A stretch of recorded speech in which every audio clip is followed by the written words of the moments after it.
बात आज की चैनल के कार्यक्रम टॉप 10 में आपका स्वागत है। मैं हूं निपुण भार्गव और पेश है अभी तक की 10 बड़ी खबरें। केंद्रीय गृह मंत्री अमित शाह 2 दिवसीय बंगाल दौरे पर हैं, जिसको लेकर स्थानीय नेताओं में खासा उत्साह है। भाजपा नेताओं ने कहा कि ऑपरेशन सिंदूर के बाद गृह मंत्री का राज्य दौरा हमारे लिए गर्व की बात है। उनके कोलकाता पहुंचने पर नेता प्रतिपक्ष और भाजपा नेता शुभेंदु अधिकारी ने उनका स्वागत किया। बंगाल भाजपा अध्यक्ष सुकांत मजूमदार ने कहा कि जब अमित शाह यहां से दहाड़ेंगे तो सीएम आवास में भूचाल आ जाएगा। उन्होंने यह भी कहा कि पीएम के दौरे के बाद सीएम बौखला गई है और जल्द चुनाव कराने की मांग कर रही है। पंडित दीनदयाल उपाध्याय एकात्म मानववाद व्याख्यान की 60वीं वर्षगांठ पर आयोजित राष्ट्रीय संगोष्ठी को वित्त मंत्री निर्मला सीतारमण ने संबोधित किया। उन्होंने कहा कि भारत में संपत्ति बनाना कभी भी गलत नहीं माना गया है। हमने संपत्ति निर्माण को बढ़ावा दिया है, इसलिए प्रधानमंत्री मोदी के नेतृत्व में हम उद्यमियों को संपत्ति निर्माता कहते हैं, न कि चोर।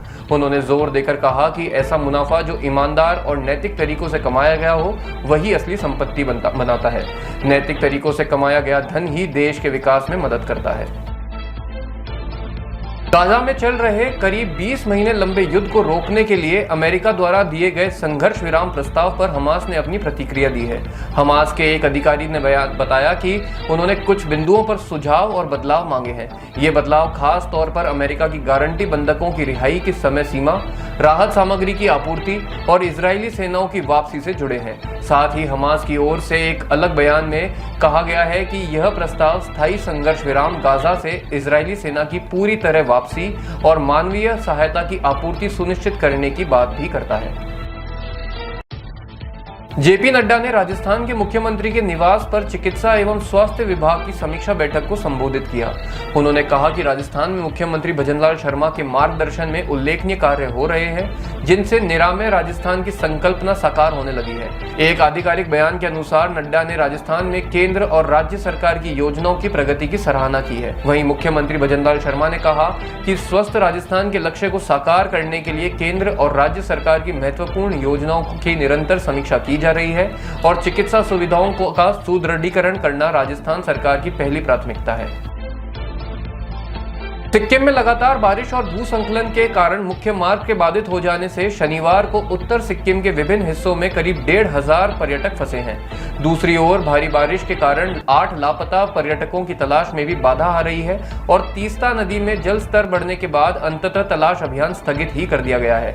बता दें कि मंगन जिले में तीस्ता नदी में एक वाहन के गिर जाने से एक व्यक्ति की मौत हो गई और 2 अन्य घायल हो गए, जबकि 8 अन्य लापता हैं। यह वाहन 1000 फुट से अधिक गहराई में नदी में गिर गया था। मंगन के एसपी ने बताया कि लाचेन में 115 पर्यटक और लाचुंग में 1350 पर्यटक फंसे हुए हैं। हैदराबाद के हाईटेक्स एग्जीबिशन सेंटर में मिस वर्ल्ड 2025 का समापन हुआ। आयरलैंड की 21 साल की मॉडल ओपल सुचाता ने खिताब अपने नाम किया। बता दें कि भारत की नंदिनी गुप्ता प्रतियोगिता के टॉप 8 में जगह नहीं बना पाई। 21 साल की ओपल ने मिस वर्ल्ड में मल्टीमीडिया अवार्ड भी जीता।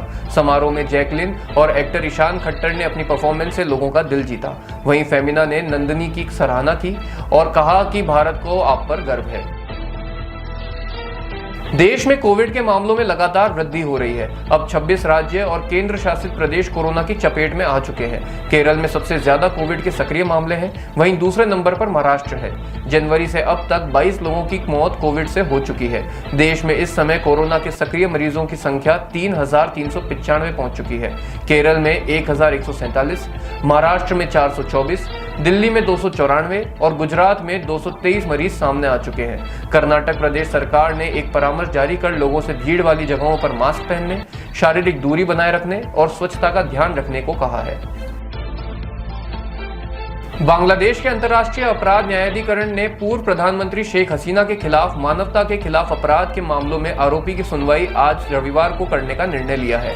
यह सुनवाई बांग्लादेश के इतिहास में पहली बार सरकारी टेलीविजन पर लाइव प्रसारित की जा रही है।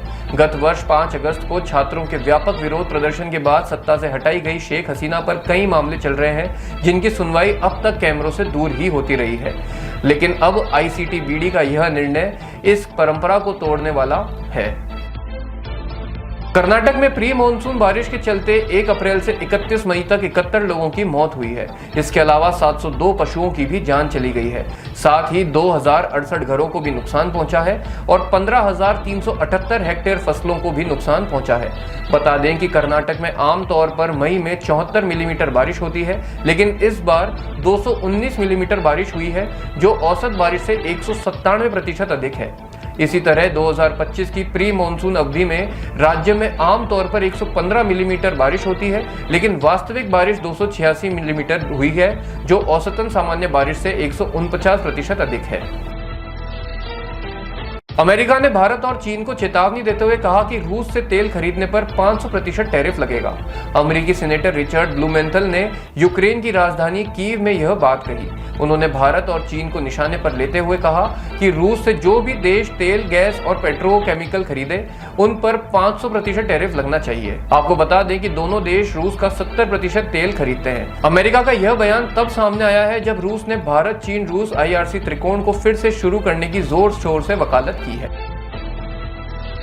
टॉप 10 में अभी के लिए इतना ही। अगले कार्यक्रम सुपर 30 में आपसे फिर मुलाकात होगी। तब तक के लिए देखते रहिए बात आज की। धन्यवाद।